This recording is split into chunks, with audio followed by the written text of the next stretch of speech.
8 orang yang menjadi sponsor Cula Subada yang diminta oleh Anathapindika untuk menjernihkan apabila Cula Subada melakukan kesalahan, menginvestigasi, dan setelah mengetahui bahwa Cula Subada tidak melakukan kesalahan apapun, para sponsor kemudian meyakinkan ayah mertuanya, sang miliuner. Ayah mertuanya menginformasikan kepada istri dia, kepada istri si miliuner tadi, perempuan ini tidak menghormat kepada pertapa-pertapa saya dengan alasan mereka tidak memiliki rasa malu. Gitu.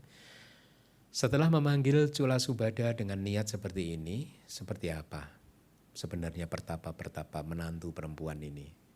Sehingga dia sangat memuji mereka gitu. Jadi pengen tahu Cula Subada ini gurunya siapa gitu kan. Lalu dia berkata seperti ini dalam bentuk syair, tanya jawabnya dalam bentuk syair. Seperti apakah para pertapa kamu sehingga kamu sangat memuji mereka, kira-kira gitulah ya. Apakah sila mereka, apakah praktek mereka, jelaskanlah kepada saya apa yang telah ditanyakan itu gitu. Kemudian Subada menjelaskan kualitas-kualitas Buddha dan muridnya seperti ini. Indria-indria mereka tenang, batin mereka tenang, tenang ketika mereka berjalan dan berdiri, mata mereka melihat ke bawah, ya. Terbatas mereka berbicara, artinya pembicaraan mereka terbatas. Seperti itulah para pertapa saya, gitu. Terus dilanjutkan lagi, karma tubuh mereka suci, karma lisan mereka bersih, karma mental mereka sangat murni. Maksud seperti itulah para pertapa kami, artinya Buddha dan biku, ya, pertapa. Jadi biku itu kadang disebut samana, pertapa juga. Ya.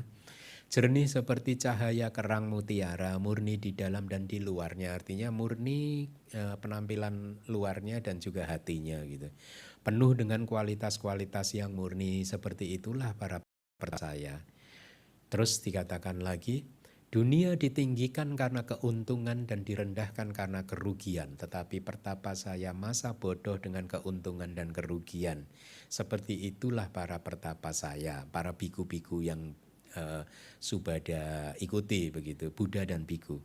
Dunia ditinggikan karena ketenaran dan direndahkan karena ketidaktenaran. Artinya orang-orang itu biasanya merasa tinggi karena ketika dia untung derajatnya merasa tinggi, ketika dia rugi dia rendah, depresi dan lain sebagainya. Ketika tenar dia sombong, melambung-lambung, ketika tidak tenar sedih dan lain sebagainya. Tapi mereka masa bodoh dengan ketenaran dan ketidaktenaran. Seperti itulah para pertapa saya. Dunia ditinggikan karena pujian, orang-orang merasa ditinggikan karena dipuji, direndahkan karena celaan. Mereka sama dan seimbang di dalam pujian dan celaan. Seperti itulah para pertapa saya.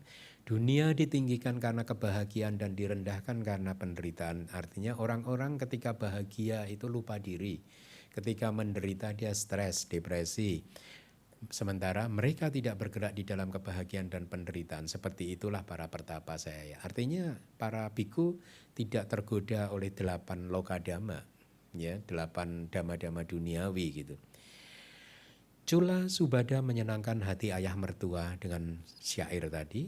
Kemudian setelah berkata seperti ini, apakah memungkinkan buat kami untuk melihat para pertapa kamu? Dan ketika dijawab, mungkin saja. Lalu ayah mertuanya berkata, kalau begitu silakan kamu melakukan segala sesuatunya sehingga kami bisa melihat para pertapa tersebut.